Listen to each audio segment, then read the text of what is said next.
Hoje vamos mergulhar numa ficção histórica que atravessa gerações e fronteiras, mas é mais do que isso. É uma reflexão sobre como os grandes momentos da história, aqueles que lemos nos livros, podem colidir com as nossas vidas e mudar tudo, de uma forma que a gente nem imagina. E logo de cara, a história apresenta o seu tema central com esta citação. É aquela ideia, né? De que existe um tempo para tudo, uma estação para cada coisa e, claro, um tempo para amar. Quase como uma promessa de que, no fim, tudo se encaixa. Pois é, mas e se esse tempo for roubado? O que é que acontece quando a guerra, a política, a brutalidade da história simplesmente arranca esse tempo de amar das nossas mãos? É essa a grande questão que vai nos guiar nesta análise. Então, a gente não começa do começo. A história joga-nos logo no meio da ação. Ou melhor, nas consequências dela. Conhecemos o nosso protagonista, o Franz, já mais velho, e ele está preso. Assombrado por uma memória tão poderosa que definiu a vida inteira dele. É um começo bem intenso, não é? O Franz acorda de um pesadelo que o faz reviver a vida toda, como um filme. E a gente fica logo a pensar: o que raio aconteceu com este homem? Que trauma foi tão forte que continua a persegui-lo tantos anos depois? É aí que a narrativa dá um passo atrás e nos leva para o início de tudo. E para a gente entender o Franz, primeiro temos que entender de onde ele veio. A família dele. Porque a história dele não começa com ele, começa muito antes, lá no início do século XX. E não é só uma história de imigração, é quase uma herança de fuga, de estar sempre a recomeçar. Olhem só para esta jornada. Começa lá em 1917, com os avós a fugir da Revolução Russa para a Checoslováquia. Uma geração depois, os pais dele, depois da Segunda Guerra Mundial, mudam-se para a Áustria. E finalmente, em 1950, com o Franz ainda bebé, a família inteira cruza o oceano para a América. É uma vida inteira de desenraizamento, uma busca constante por um lugar seguro para chamar de seu. E é aqui que o destino começa a fazer das suas. Vejam só este paralelo incrível entre as histórias das famílias do Franz e da Amy. Ambos são descendentes de refugiados russos de 1917. As famílias seguiram caminhos diferentes, mas acabaram por procurar refúgio na América.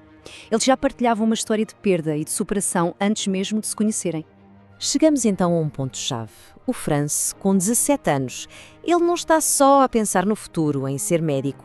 Há algo mais profundo a chamá-lo. Ele quer voltar, quer conectar-se com o passado da família. Não é uma viagem de férias, entendem? É uma busca por identidade. E é essa busca que o vai levar, sem ele saber, ao encontro da sua maior alegria e da sua maior tragédia. E pronto, a viagem que vai mudar absolutamente tudo começa. O Franz parte para a Europa à procura de si mesmo.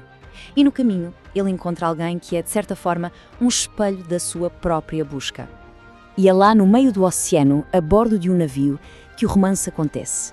A Amy surge como um reflexo da própria história do Franz, uma alma também moldada por essa herança de deslocamento. A ligação entre eles é instantânea, não é só uma atração, é um reconhecimento. Esta confissão é de uma pureza, de uma intensidade. Ele nunca tinha amado ninguém e ela promete amá-lo para sempre. Naquele navio eles estão numa bolha, longe do mundo, longe da história.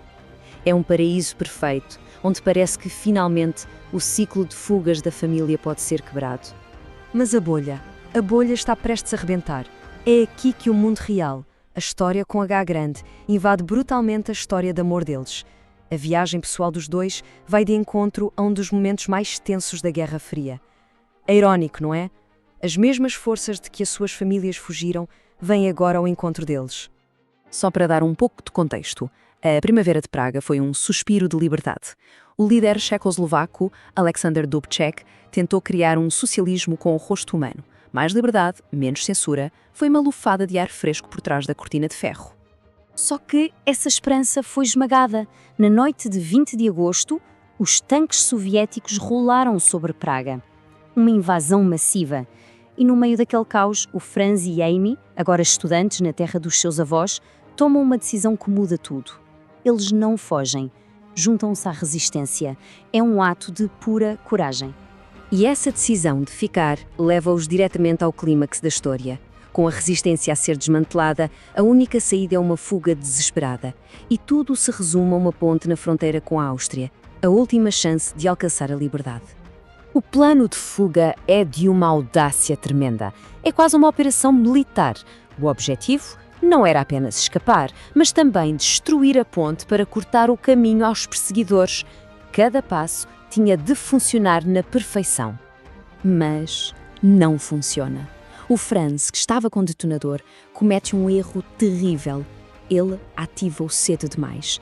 E de repente, a vida de toda a gente resume-se a isto: 7 segundos. Apenas 7 segundos para cruzar uma ponte, debaixo de fogo, antes que ela vá pelos ares. E ao clímax, mais trágico possível.